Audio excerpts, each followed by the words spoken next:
प्रश्नपत्रिका सिरीज आपण चालू केलेली आहे आणि आजच्या व्हिडिओमध्ये आपण जवाहर नवोदय विद्यालय प्रवेश परीक्षा 2013 ची प्रश्नपत्रिका सोडवणार आहे। तर विद्यार्थी मित्रांनो, हा जो व्हिडिओ तुम्हाला आवडला तर लाईक करा, शेअर करा। अशाच तुमच्यासारख्या काही गरजू विद्यार्थ्यांना या व्हिडिओचा नक्कीच लाभ होईल। तर पहा, आपण काय करूयात की जवाहर नवोदय विद्यालय प्रवेश परीक्षा 2013 ची जी प्रश्नपत्रिका आहे, सर्वप्रथम या प्रश्नपत्रिकेमध्ये असणारा जो गणित विभाग आहे, सर्वप्रथम हा गणित विभाग सोडून घेणार आहोत आणि प्रत्येक प्रश्नाचं तुम्हाला या ठिकाणी विस्तारित स्वरूपामध्ये उत्तरे दिलेली आहेत। आता पहा, जो पहिला प्रश्न आहे या प्रश्नपत्रिकेमध्ये प्रश्न असा आहे की एका गळसरीचे वजन हे 25 ग्राम आणि 35 मिलीग्राम आहे। त्यानंतर एका बांगडीचे वजन हे 15 ग्राम 5 मिलीग्राम आणि एका अंगठीचे 10 ग्राम 450 मिलीग्राम, तर सगळ्या दागिन्यांचे मिळून वजन किती आहे? तर या ठिकाणी विद्यार्थी मित्रांनो, तुम्हाला सर्व दागिन्यांचे मिळून म्हणजे सर्व दागिन्यांची तुम्हाला काय करायची आहे, या ठिकाणी बेरीज करायची आहे। तुम्हाला वजन विचारलेलं आहे। तर सर्वप्रथम काय करा की जे ग्राम आणि मिलीग्राम यामध्ये जे वजन दिलेले आहे, तर हे सर्व एकाखाली एक मांडून घ्या।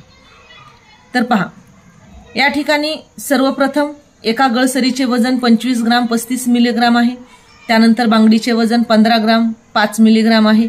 त्यानंतर एका अंगठीचे वजन 10 ग्राम आणि 450 मिलीग्राम असे दिलेले आहे। आता या सर्वांची काय करायची आहे, तुम्हाला बेरीज करायची आहे आणि बेरीज केल्यानंतर या ठिकाणी सर्व दागिन्यांची जे वजन आहे त्याची बेरीज आलेली आहे 50 ग्राम आणि 49 मिलीग्राम। तर एकदम सोपा प्रश्न आहे। पहा विद्यार्थी मित्रांनो, या ठिकाणी या प्रश्नाचं उत्तर आहे 50 ग्राम आणि 49 मिलीग्राम असणार। त्यानंतर या प्रश्नपत्रिकेमध्ये असणारा जो दुसरा प्रश्न आहे पहा, तर दुसरा प्रश्न असा दिला आहे की एका दुकानात 4 दिवसात किती किलो बटाटे विकले, ते त्याचा चित्रलेख दाखवला आहे। आता पहिला दिवस यामध्ये पहा 5 स्टार आहेत, दुसरा दिवस 3 स्टार, तिसरा दिवस 6 स्टार आहेत आणि चौथा दिवस 4 स्टार आहेत आणि बटाट्याची एकूण विक्री ही दिवसात किलोग्राम मध्ये झाली आहे। पहा, आता या ठिकाणी ऑप्शन असा आहे की 1080, 900, 700 का 800, म्हणजे 4 दिवसात किती किलो बटाटे विकलेले आहेत असं विचारलेलं आहे। तर पहा, तर अंदाजे या ठिकाणी एका किलोमध्ये 50 बटाटे आपण ग्राह्य धरलेले होते। तर दिवस 1 यामध्ये 5 स्टार आणि 50 बटाटे म्हणजे एकूण 250। त्यानंतर दिवस दुसरा 150, त्यानंतर दिवस तिसरा 6 गुणिले 50 300 आणि दिवस चौथा 4 गुणिले 50 म्हणजे 200। असे एकूण अंदाजे उत्तर स्टार 18 आहेत, त्याला 50 न गुणलेलं आहे, म्हणजे या ठिकाणी उत्तर आहे 900। त्यानंतर तिसरा प्रश्न आहे असा विद्यार्थी मित्रांनो, पहा की 6, 4, 2, 1 आणि 0 यांचा एकदाच उपयोग करून मिळणारी किमान 5 अंकी संख्या कोणती? किमान आणि कमाल। आता या ठिकाणी यामध्ये फरक आहे पहा। कमाल म्हणजे सर्वात मोठी आणि किमान म्हणजे लहान। आता हे जे 5 अंक दिलेले आहेत हे यांचा एकदाच वापर। आता याच्या ठिकाणी 0 जर आपण सुरुवातीला ग्राह्य धरलं तर या ठिकाणी 4च अंकी आपली संख्या येईल, म्हणून सर्वप्रथम आपल्याला लहानात लहान 1 हा अंक धरायचा आहे। तर पहा 1, त्यानंतर असणारा 0, 2, 4 आणि 6 म्हणजे 10,246 ही किमान 5 अंकी संख्या तयार झालेली आहे। त्यानंतर पुढचा प्रश्न पहा विद्यार्थी मित्रांनो, X, Y, Z आणि T या संख्यामध्ये वापरलेला कमाल अंक 7 आहे आणि तो प्रत्येक संख्येत एकदाच वापरला आहे आणि बाकीचे अंक ज्ञात नाहीत आपल्याला।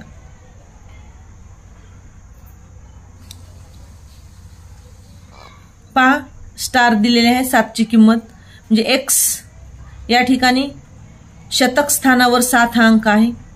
त्यानंतर Y यामध्ये 1000 स्थानावर आहे। त्यानंतर Z दशक स्थानावर अंक आहे आणि T एकक स्थानावर अंक आहे. तर ह्या सर्वांची पहा 700, y ची किंमत 7000, 70 आणि 7. मग या ठिकाणी प्रश्न तुम्हाला असा आहे की तो प्रत्येक अंक एकदाच वापरल्याने बाकीचे अंक आपल्याला ज्ञात नाहीत. तर यामध्ये कमाल 7 अंक याची आपल्याला किंमत काढायची आहे. तर कमाल 7 अंक म्हणजे याची किंमत किती? 7000 आहे. म्हणजे ते ऑप्शन आहे तुमचं वाय क्रमांकाचं. त्यानंतरचा पुढचा प्रश्न पहा विद्यार्थी मित्रांनो, 5 अंकी कमाल संख्या आणि 5 अंकी किमान संख्या यातील फरक कोणता आहे? तर 5 अंकी कमाल संख्या म्हणजे 5 अंकी कमाल संख्या ही 99,999 आहे आणि 5 अंकी किमान संख्या ही 10,000 आहे. तर याच्यातला तुम्हाला फरक विचारलेला आहे. म्हणजे 99,999 मायनस 10,000 केल्यानंतर या ठिकाणी उत्तर आहे 89,999 म्हणजे ऑप्शन क्रमांक 4. यानंतरचा पुढचा प्रश्न पहा विद्यार्थी मित्रांनो असा आहे 360, 108 आणि 212 यांचा मसावी किती आहे? 36, 54, 72, 116. तर सर्वप्रथम आपल्याला काय करावं लागेल? हे 360, 108 आणि 252 यांचा मसावी काढायचा आहे.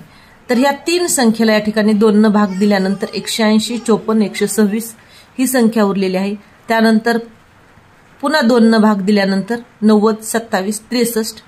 त्यानंतर पुन्हा 3 भाग दिल्यानंतर 30, 9, 21 आणि पुन्हा 3 भाग दिल्यानंतर 10, 3, 7. म्हणजे या ठिकाणी इथं आपल्याला स्टॉप करायचे आहे कारण या तिन्ही अंकाला सामायिक एक कोणत्याच अंकाने भाग जात नाही. म्हणून स्टॉप केल्यानंतर शिल्लक जे राहिलेले आहेत 10, 3, 7 याला कोणत्याच एका या तिन्ही संख्येला कोणत्याच एका संख्येनं भाग जात नाही. मग जे भाग गेलेले अंक आहेत पहा 2, 2, 3, 3 ते यांचा ज्यावेळेस आपण गुणाकार केला तर उत्तर आलेलं आहे 36. म्हणजे 360, 108 आणि 252 या संख्यांचा मसावी आहे 36. यानंतरचा पुढचा प्रश्न पहा विद्यार्थी मित्रांनो, 3 घंटा 12 मिनिटे 15 मिनिटे व 18 मिनिटे इतक्या अंतराने वाजतात. सकाळी 10:30 म्हणजे 10:30 वाजता त्या एकत्रितपणे वाजतात. तर पुन्हा त्या एकत्रितपणे केव्हा वाजतील?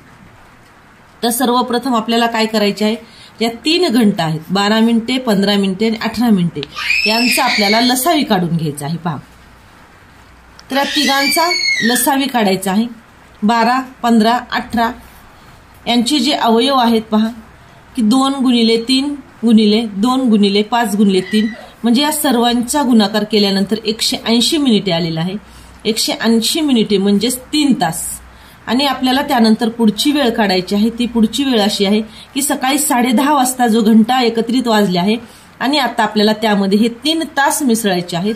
म्हणजे 10, 10:30 प्लस 3 म्हणजे 13.30. 13 म्हणजे दुपारी 1 वाजता 1:30 मिनिटांना काय होणार आहे की पुन्हा त्यानंतर या तिन्ही घंटा एकत्रितपणे वाजणार आहेत. म्हणजे याचं ऑप्शन जे आहे ऑप्शन क्रमांक 3 याचं उत्तर आहे दुपारी 1:30 वाजता या तिन्ही घंटा पुन्हा एकत्र वाजणार आहेत. त्यानंतर 58वा प्रश्न पहा विद्यार्थी मित्रांनो की 2 संख्यांची बेरीज ही 1,25,600 आहे. जर एक संख्या ही दुसरीपेक्षा 14,400 ने कमी असेल तर दोन्हीपैकी लहान संख्या कोणती? 2 संख्यांची बेरीज ही 1,25,600 रुपये आहे. कमी असणारी संख्या ही 14,400 आहे. तर आपल्याला काय करायचं आहे की या दोन्हीपैकी लहान संख्या शोधायची आहे. तर लहान संख्या शोधताना पहा सर्वप्रथम आपण एक संख्या ही x ग्राह्य धरणार आहोत. त्यानंतर जी दुसरी संख्या आहे दुसरी संख्या x प्लस 14,400. आता दोन्ही संख्यांची बेरीज ही पहिली संख्या ही दुसरी संख्या आणि या दोन्ही संख्यांची बेरीज आहे 1,25,600 रुपये. ते x अधिक x म्हणजे 2x प्लस 14,400 बरोबर 1,25,600. आता या ठिकाणी आपल्याला माहिती आहे ही जी संख्या आहे ही प्लस मध्ये आहे. ज्यावेळेस ही समोर जाणार आहे ती मायनस मध्ये जाईल. मग 2x बरोबर 1,25,600 वजा 14,400 या ठिकाणी उत्तर आलेलं आहे 2x बरोबर 1,11,200 आणि या ठिकाणी 2 हा अंक गुणाकारामध्ये आहे, समोर गेल्यानंतर हा अंक भागाकारामध्ये जाईल, तर भागाकारामध्ये गेल्यानंतर x बरोबर 1,11,200 भागिले 2, तर उत्तर आलेलं आहे 55,600. दोन्हीपैकी लहान संख्या आपल्याला विचारलेली म्हणजे एक संख्या ही आपली x आहे, दुसरी संख्या x प्लस 14,400 आहे, म्हणजेच लहान संख्या आपल्याला मिळालेली आहे 55,600. या ठिकाणी या प्रश्नाचे उत्तर आहे पर्याय क्रमांक 3 55,600.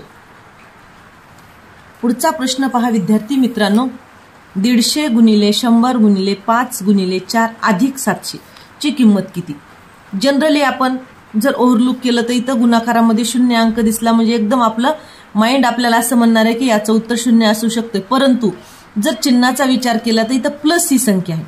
ही संख्या 150 गुणिले 0 गुणिले 5 गुणिले 4 याची किंमत 0 आलेली आहे, परंतु इथं प्लसचं चिन्ह आहे आणि पुढे 700 दिलेले आहे, म्हणजे या पदावलीची किंमत आलेली आहे 700, पर्याय क्रमांक 4. त्यानंतर पुढचा प्रश्न पहा विद्यार्थी मित्रांनो, की एखाद्या दिलेल्या अपूर्णांकात एकच नैसर्गिक संख्या ही अंशामध्ये आणि छेदामध्ये मिळवली तर नवीन अपूर्णांक पहिल्यासारखाच वाटतो. तर याचं पर्याय आहेत पहा, की मूळ अपूर्णांकापेक्षा मोठा असतो, मूळ अपूर्णांकापेक्षा कमी असतो, मूळ अपूर्णांकापेक्षा मोठा व कमी असू शकतो आणि पहिल्यासारखाच वाटतो. हा जर प्रश्न पाहितला तर थोडासा आपल्याला अवघड वाटतो, परंतु हा खूप सोपा प्रश्न आहे. फक्त एकदा प्रश्न व्यवस्थितपणे वाचायचा आहे आणि यावर विचार करायचा आहे. प्रश्न काय आहे पहा, एखाद्या दिलेल्या अपूर्णांकात एकच नैसर्गिक संख्या अंशामध्ये आणि छेदामध्ये मिळवली तर आपल्याला नवीन अपूर्णांक हा कसा मिळतो?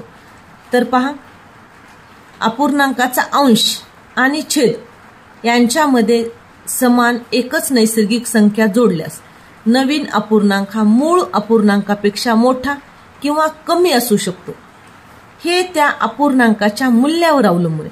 म्हणजे याचं उत्तर पर्याय क्रमांक 3 आलेलं आहे, परंतु हे उत्तर 3 कसे आहे पहा, की उदाहरणामध्ये आपण एक अपूर्णांक घेऊया. 1/2 हा अपूर्णांक आपण घेतलेला आहे आणि यामध्ये आपल्याला 3 ही संख्या मिळवायची आहे. पहा, 1/2 हा अपूर्णांक घेतला, त्यामध्ये आपण 3 ही एकच नैसर्गिक संख्या मिळवलेली आहे आणि उत्तर आलेलं आहे 4/5. म्हणजे 4/5 हे 1/2 पेक्षा मोठे आहे. त्यानंतर आपण दुसरा अपूर्णांक घेऊयात 2/3. यामध्ये आपण आणखी 3 मिळवले आहे. तर पहा, 2/3 यामध्ये 3 मिळवले तर 5/6. 5/6 हे 2/3 पेक्षा मोठे आहे आणि जर आपण विचार केला तर 4/5 आणि 5/6 हे दोन्ही मूळ अपूर्णांकापेक्षा मोठे आहेत. म्हणजे मूळ अपूर्णांक आपला हा 1/2 आहे आणि 2/3 आहे. येणारा अपूर्णांक हा या मूळ अपूर्णांकापेक्षा मोठा आहे. परंतु पहा, उदाहरणामध्ये या ठिकाणी आपण आणखीन एक अपूर्णांक घेतला 2/1. यामध्ये आपण 3 मिळवले आहे. तर पहा, 3 मिळवल्यानंतर येणारा अपूर्णांक हा 5/4 असणार आहे. मग 5/4 हा अपूर्णांक 2/1 पेक्षा लहान आहे. म्हणून या ठिकाणी जे आपला पर्याय क्रमांक 3 होता, की जो आपल्याला मिळणारा अपूर्णांक आहे तो मूळ अपूर्णांकापेक्षा मोठा किंवा कमी म्हणजे लहान हा असू शकतो. ज्यावेळेस नैसर्गिक संख्या दिलेल्या अपूर्णांकामध्ये आपण सेम एकच नैसर्गिक संख्या मिळवली तर. त्यानंतर पहा पुढचा प्रश्न विद्यार्थी मित्रांनो, 320च्या 68% म्हणजे किती? आपल्याला 320च्या 68% काढायचे, म्हणजे या ठिकाणी 320 गुणिले 68 भागिले 100. आता यानंतर याची जर आपल्याला गुणाकार आणि भागाकार ही क्रिया केल्यानंतर पहा की उत्तर आपल्याला आहे की 217.6 म्हणजे पर्याय क्रमांक 2. 320 गुणिले 68 भागिले 100. याचं आपण काटछाट केल्यानंतर आपल्याला उत्तर मिळाले आहे 217.6. यानंतरचा पुढचा प्रश्न पहा विद्यार्थी मित्रांनो. एक शर्ट हे 25% नफा मिळून ₹2,500 तो विकला, तर त्या शर्टची खरेदी किंमत किती? आता आपण एक शर्ट काय केलेला आहे, त्या शर्टवर 25% आपल्याला नफा मिळालेला आहे आणि तो नफा मिळाल्यानंतर आपण ते शर्ट किती ₹2,500 विकले. ते शर्टाची आपल्याला खरेदी किंमत काढायची आहे. तर पहा, ते खरेदी किंमत या ठिकाणी काढण्यासाठी आपण सुरुवातीला काय करणार आहोत, खरेदी किंमत आपण 100% ग्राह्य, आपल्याला खरेदी किंमत माहिती नाही म्हणून आपण खरेदी किंमत काय करूयात की 100 ही ग्राह्य धरूयात. आता विक्री किंमत काढायची आहे आपल्याला. तर विक्री किंमत किती, 100% प्लस आपल्याला किती 25% नफा झालेला आहे म्हणजे 125%. आणि 125% म्हणजे किती, ₹2,500 आपण तो शर्ट विकलेला आहे. आता या ठिकाणी विक्री किंमत दिलेली आहे आपली 2,500. तर खरेदी किंमत काढण्यासाठी आपल्याला काय करावे लागेल की 2,500 म्हणजे विक्री किंमत भागिले झालेला नफा गुणिले 100. म्हणजे जर ज्यावेळेस आपण याचा गुणाकार भागाकार केल्यानंतर उत्तर आपल्याला मिळणार आहे ₹2,000. म्हणजेच त्या शर्टाची जी खरेदी किंमत आहे ती आहे ₹2,000. त्यानंतर पुढचा प्रश्न पहा विद्यार्थी मित्रांनो की 15,000ची रक्कम सरळ व्याजाने 8 वर्षांनी 25,800 होते, तर व्याजाचा दर साल किती आहे? म्हणजे आपल्याला काय करायचं आहे, इथं जी रक्कम दिलेली आहे पहा मुद्दल ₹15,000 ही मुद्दल सरळ व्याजाने किती 8 वर्षासाठी दिलेली होती. तर एकूण तिचं व्याजासकट ती रक्कम झालेली आहे 25,800. तर आपल्याला त्या रकमेवर लागणारा दर काढायचा आहे.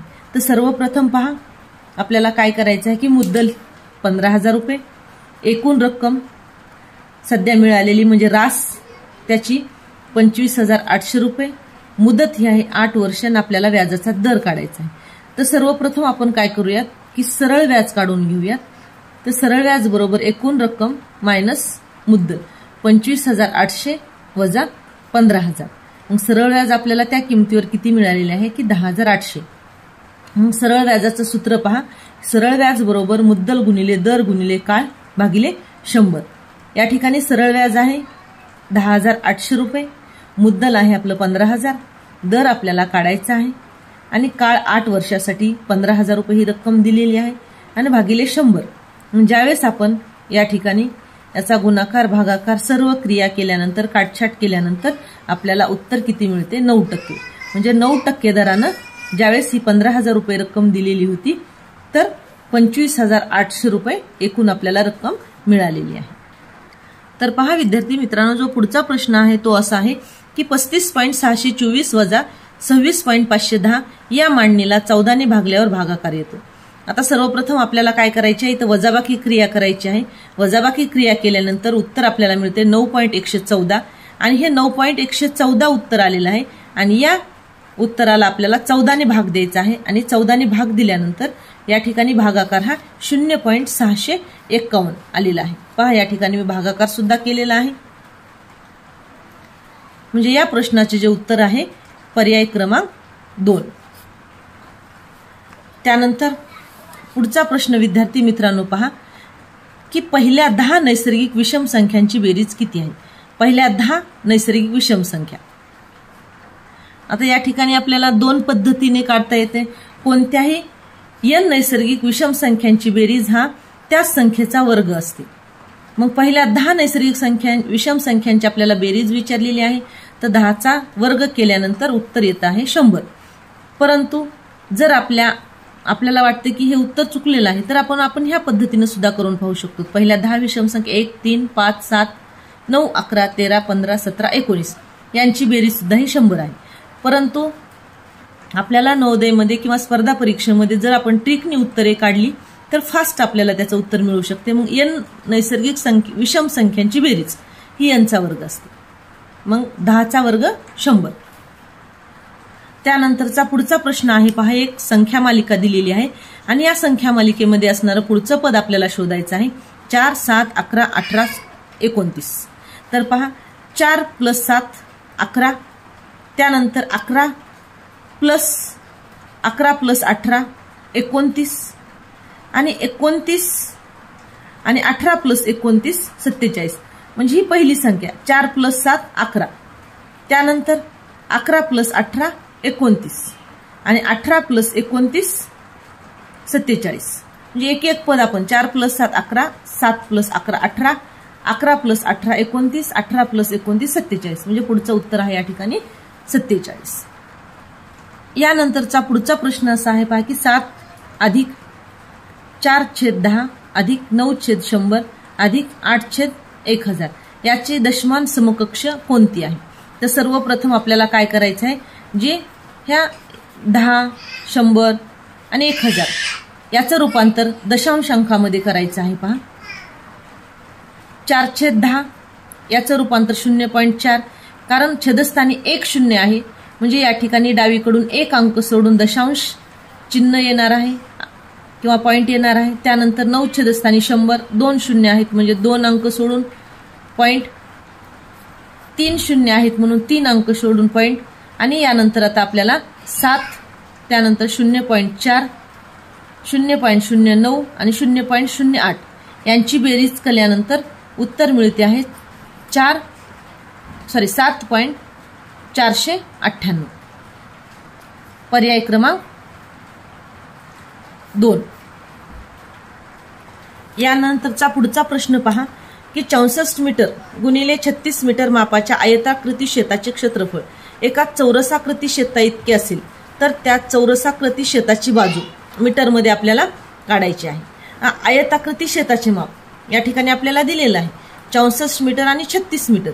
आपल्याला त्यानंतर या आयताकृती शेताचे क्षेत्रफळ काढायचे आहे. लांबी गुणिले रुंदी 64 गुणिले 36 म्हणजे या ठिकाणी या आयताकृती क्षेत्राचे क्षेत्रफळ आलेलं आहे 2304. त्यानंतर आपल्याला विचारलं आहे चौरसाकृती क्षेत्राचे क्षेत्रफळ. आता या ठिकाणी प्रश्न असा होता की आयताकृती क्षेत्राचे क्षेत्रफळ आणि चौरसाकृती क्षेत्राचे क्षेत्रफळ हे दोन्ही सेमच आहे, एकच आहे. मग आयताकृती क्षेत्राचे क्षेत्रफळ आपल्याला मिळालेले आहे 2304 म्हणजे चौरसाकृती क्षेत्राचे क्षेत्रफळ सुद्धा किती आहे 2304. आणि चौरसाकृती क्षेत्राच्या क्षेत्रफळाचं सूत्र आहे बाजूचा वर्ग. बाजूचा वर्ग मग या ठिकाणी हा वर्ग आहे, वर्गमुळात ही संख्या आलेली आहे आणि बाजू तर आपल्याला 23,008 या संख्येचं जर आपण वर्गमूळ काढलं तर उत्तर आहे 48. म्हणजे बाजू किती आहे 48. म्हणजे चौरसाकृती शेताची बाजू ही किती आहे 48 मीटर आलेली आहे. पहा पर्याय क्रमांक 2. त्यानंतरचा पुढचा प्रश्न असा आहे की एक मोटर ए बिंदूपासून 210 किलोमीटर अंतरावरील बी बिंदूपाशी 60 किलोमीटर पर तास या वेगाने सकाळी 9:30 वाजता निघाली तर ती बीच्या मुक्कामावर केव्हा पोहोचेल? तर पहा या ठिकाणी आपल्याला अंतर दिलेलं आहे.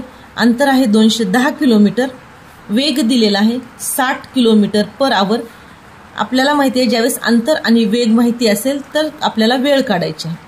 तर वेळ आहे अंतर भागिले वेग बरोबर 210 भागिले 60 म्हणजे 3.5 तास. आता मोटर ही जी आहे सकाळी 9:30 वाजता निघाली आहे आणि तिला लागलेला वेळ हा किती आहे 3.5 तास आहे म्हणजेच 3 तास 30 मिनिटे. आणि ती केव्हा पोहोचेल असे आपल्याला प्रश्न विचारलेला. मग 9:30 प्लस 3.5 यांची ज्यावेळेस आपण बेरीज करणार आहोत म्हणजेच 12:60 मिनिटे.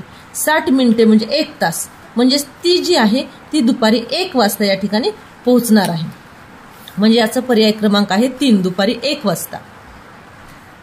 त्यानंतरचा पुढचा प्रश्न असा आहे पहा की एका ठेकेदाराला एक काम 20 दिवसात पूर्ण करावायचे आहे. त्याने त्या कामावर 30 माणसे नेमली. परंतु जर तेच काम 15 दिवसात पूर्ण करावायचे असेल तर कामावर नेमाव्या लागणाऱ्या माणसाची संख्या किती असणार आहे?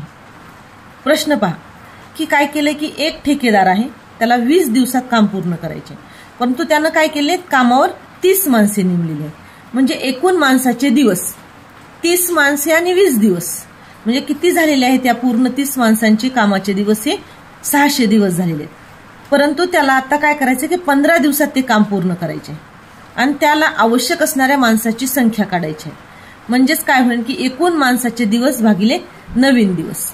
ते एकूण माणसाचे दिवस किती आहेत पहा 600 आणि नवीन जे दिवस आहे ते 15 म्हणजे 40 माणसे लागणार आहेत. तर या ठिकाणी आवश्यक माणसे ही किती आहेत 40 आणि मूळ माणसे आहेत 30 म्हणजे 10 ज्यादा त्याला माणसाची संख्या किती लागणार आहे? 10 माणसांची संख्या ही ज्यादा लागणार आहे. त्यानंतर पुढचा प्रश्न हा खूप अतिशय महत्वाचा आहे आणि यावर दरवर्षी एक तरी प्रश्न हा दिलेलाच असतो. पहा यावर आधारित. तर एक दुधाची टाकी काटोकाट भरली तर तिच्यात 48 लिटर दूध मावते. ती 7 छेदस्थानी 12 भरलेली आहे. तर त्यातले 1 छेदस्थानी 2 दूध काढून घेतले तर टाकी काटोकाट भरण्यासाठी तिच्यात आपल्याला आणखी किती दूध घालावे लागेल? पहा या ठिकाणी आपल्याला दिलेली आहे टाकीची एकूण क्षमता.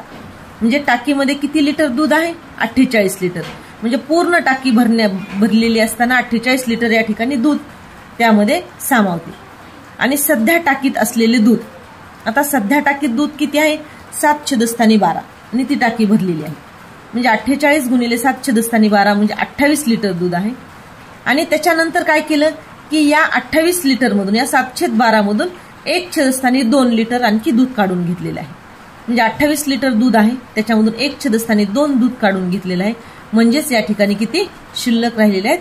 14 लिटर. म्हणजे 14 लिटर दूध या ठिकाणी काढून घेतलेलं आहे आणि काढल्यानंतर उरलेले दूध म्हणजे 28 लिटर दूध होतं. 28 लिटर दुधामधून 14 लिटर दूध बाजूला काढलेलं आहे. म्हणजे खाली शिल्लक किती राहिलेलं आहे? 14 लिटर. आता आपल्याला काटोकाट टाकी भरायची आहे.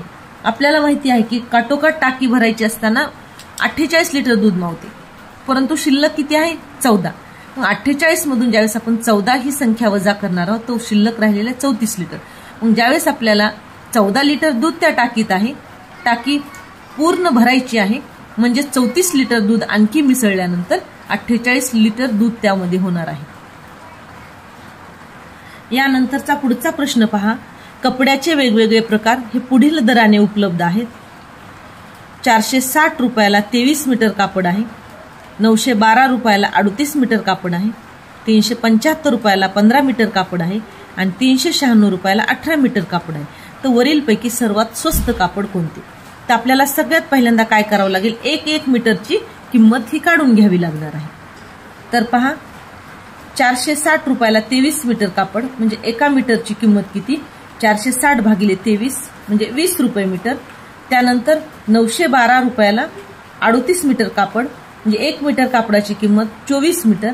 त्यानंतर 396 मीटर जी कापड आहे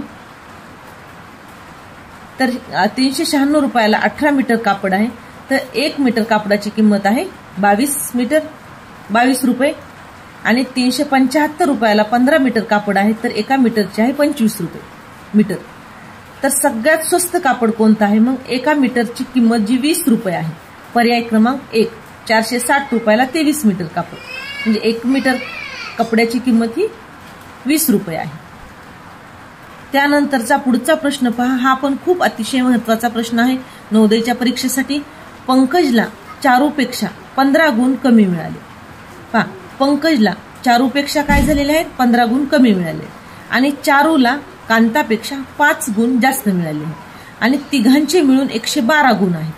तर कांताला किती गुण मिळाले नाहीत असा प्रश्न विचारलेला आहे. पहा तर सर्वप्रथम आपण याला समीकरणाच्या रूपात पाहूयात की पंकजला चारूपेक्षा 15 गुण कमी मिळालेले आहेत आणि चारूला कांतापेक्षा 15 गुण जास्त मिळाले आहेत.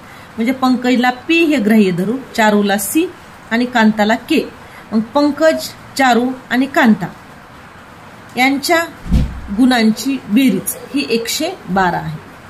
मग या ठिकाणी पंकजचे गुण चारूपेक्षा 15 ने कमी म्हणजे सी -15 अधिक चारूचे गुण हे कांतापेक्षा 5 ने जास्त मग के +5 अधिक कांताचे गुण म्हणजे के बरोबर 112. तर या ठिकाणी पहा -15 आणि +5 यांची बेरीज वजाबाकी ही कोणती जी क्रिया आहे तर ही क्रिया केल्यानंतर उत्तर आहे -10.